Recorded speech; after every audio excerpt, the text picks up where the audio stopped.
Chapter 1. This was a bad plan. A very bad plan. It's the perfect plan, Kari McKean argued, her lips making her words stick together like taffy. We go for an hour, then be back before the movie gets out and our mums pick us up. They'll never even know. Violet Parr had barely set foot in the Metroville cinema and already she was regretting the decision. 2 minutes after being dropped off in front of the theater to see a slasher movie Violet had wanted to see in the first place. Kari was changing the plans all because Lucy Daniels had walked by, seen Violet, and invited them to Matt Reynolds' party. A party. Violet couldn't just think of a worse nightmare. Why hadn't she stayed in, made a huge bowl of popcorn, and watched cartoons on TV like she did every other night on Friday? Because her mom had been bugging her to make friends, that's why. Look where that idea had gotten her. Kari gripped Violet by the shoulders, getting that wild look in her eye she sometimes got when she had too much sugar. Please, Violet, Lucy Daniels is inviting us to a party. She looked over her shoulder at the group of older girls standing a few feet away. An actual party, and we get to arrive with a junior. Kari's dark blonde ponytail swayed as her head moved along with her hands. We can't say no to that. Violet sighed and looked over at Lucy, who was surrounded by friends. Kari was right about one thing. No one said no to Lucy, not even Lucy Daniels' Uncle Lucius, who was Violet's honorary uncle but Lucy's actual one. Even though it was against the rules, Lucy was the one person she knew who was privy to the fact that once upon a time Uncle Lucius was the famed Frozone and Violet's parents were Mr. Incredible and Elastigirl. Keeping the truth a secret was priority number one in the Parr house, but at Uncle Lou's, it appeared secrets weren't locked up as tight. Lucy had learned the truth when she found her uncle's super suit behind a wall in a closet concealed by another closet. Violet wasn't surprised. She had it figured out. Lucy's parents were archaeologists, so that family was good at cracking clues.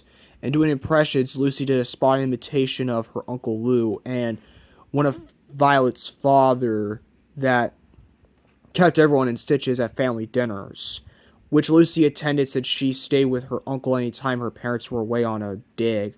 Violet's mom was always going on and on about how sweet and accomplished Lucy was, which just made Violet want to disappear even more. Literally, which she had in front of Lucy on more than one occasion. At least Lucy already knew the family secret. So what do you say, Lucy asked, approaching Kari. And Violet, with flawless brown skin and long, loose curls of black hair that tumbled to her mid-back, Lucy constantly looked like she was walking out of the pages of a fashion magazine. She was also class president, head cheerleader, and the most popular girl at Metroville High. Lucy looked pointedly at Violet, folding her arms across her red and white varsity sweater. Are you two coming? Yes, Kari crowed. At the same time, Violet mumbled, I don't think it's a good idea. Come on, Vi. Lucy took her hand and swung it through the air. It will be fun. Fun? Violet didn't even talk to people most days at school. Lucy knew this. How she was going to handle a party. Kari looked at Violet pleadingly. The two of them were at the bottom of Metroville High food chain.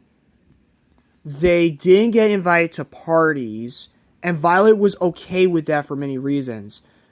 Kari apparently was not. Yeah, fun, everyone is going. Kari cocked her head.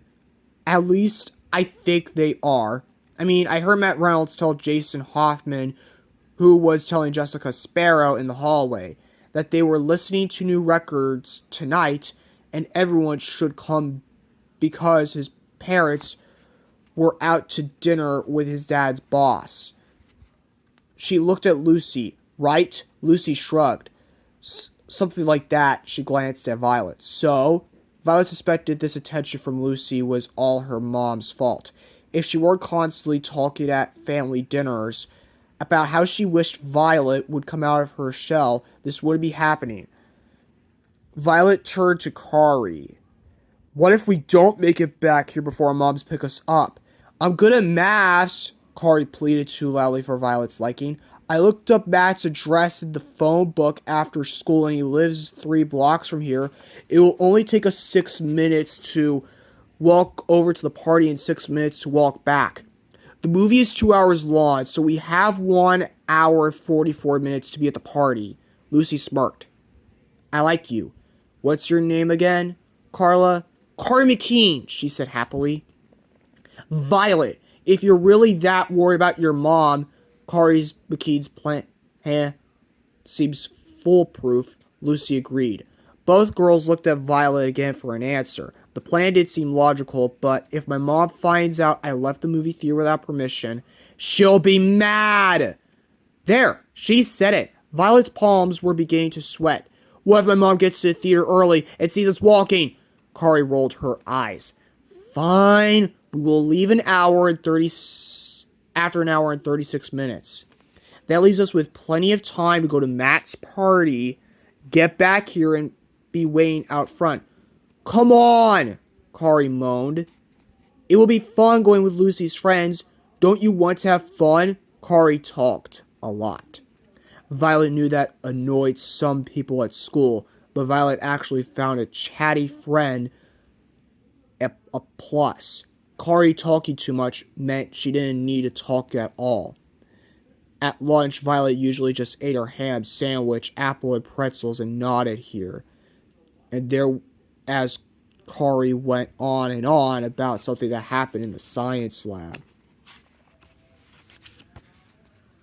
Or on her last babysitting job. Kari was the most in-demand babysitter in Metroville because she was, as she liked to say, a sitter who stimulated babies' minds with flashcards and Mozart.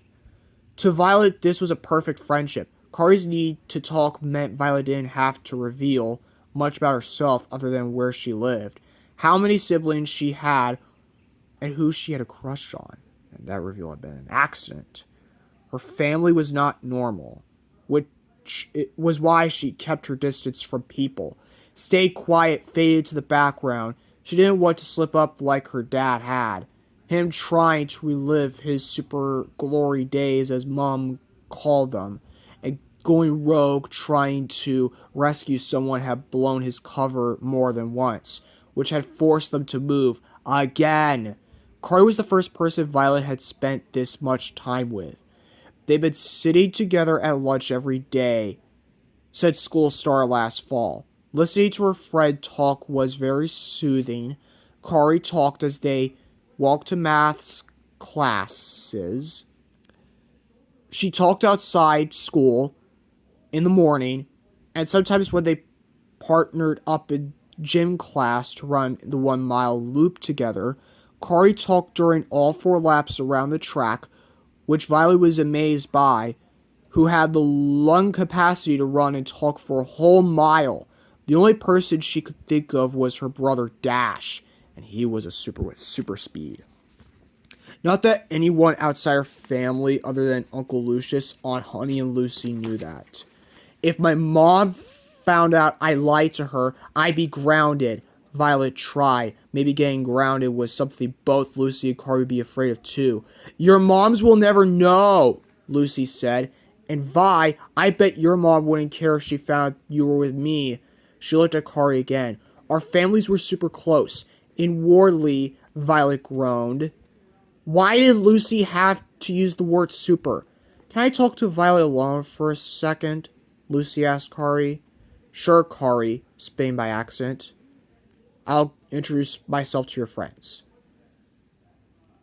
She ran off yelling her full first and last name to the group of upperclassmen a few feet away. Okay, tell me what's going on. If upperclassmen had invited me to a party at your age, I would have jumped at the chance. Lucy teased, and Violet just wanted to retreat into herself more. You're going to be with me. People are going to be nice to you. If that's what you're worried about, this conversation reeked of her mom. That's not it. Violet lied. Even if it kind of was, a party where people were listening to records meant they would be dancing. She was correct, not dancing. What was she going to do? Stand in the corner and watch people dance. That was awkward. Violet took a deep breath, inhaling the scent of butter wafting from the movie theater. Her mouth watered. Safe, wonderful popcorn. Then what is it? Lucy's voice was quieter. Are you afraid going to... She waved her hands in the air like a magician. Freak out and disappear. It's not going to happen. Violet's heart fluttered. But it could happen. It won't, Lucy said softly. Relax. Easy for you to say, Violet whispered. It was hard to explain, and she realized she never actually tried to explain it before. I can't control when I could be anxious or excited, nervous or happy, which is why it's so scary. No one wants to be super anymore. If I slip up, she sighed. I think about disappearing every day, all day at school, Violet confessed, closing her eyes for a moment to block out the thought. It could happen any time. Going invisible sounds awesome, Lucy said wistfully, and Violet opened her eyes, peering out from behind her curtain of black hair to take out the older girl's far-off look. If only my mom was on Uncle Lou's side of the family, maybe I'd be so lucky. Violet wanted to tell her having powers was not lucky, but Lucy just kept talking. But this is about you, not me. And I promise you, if you come to the party, I'll keep an eye on you. If you feel anything coming on, I'll get you out the door or cover for you. Lucy was being nicer than she needed to be. You promise, Violet hesitated. I guess we are only going for an hour, but my mom... I'm still worried she'll find out. Lucy smiled slyly. I have an idea about how to handle that. I may not be super, but I do have a skill that could help us. Violet paled. No, you wouldn't. You couldn't. Could you? Lucy winked and pulled Violet over to pay a phone outside the theater. Watch me. Lucy slipped change in the phone and dialed Violet's house. Mom? Lucy mimicked. Violet's voice exactly. She gave Violet a thumbs up. Lucy Daniels is at the movies too. I know that is funny anyway. She wants us to see the movie that starts a half hour later with her. Can I? Violet's eyes nearly bulged out of her head. I know that's so nice of her, right? Lucy winked at Violet. So you can pick me up later. Is that okay? I can? Thanks, Mom. Lucy hung up and stared at Violet triumphantly. Problem solved. I just bought you more time. Lucy was the finest mimic Violet knew. If her mom bought Lucy's phone call, there was no getting out of this party. Now, Violet hung her head. Okay, she mumbled into her hair. Kari, Violet is in, Lucy called over to her. Kari came running back. Really? Yes! Kari jumped up and down. Her sneakers were pristine white. Violet could tell because Kari had rolled up the bottom of her jeans, which all the girls were doing lately. Violet had thought about doing it too, but she usually had nowhere to go. Tonight was a rarity. This is going to be great. I didn't even tell you the best part. Kari grinned, the shiny metal of her braces reflecting off the bright cinema marquee lights above them. Tony Reidinger is going to be there. Violet's face reddened. So what?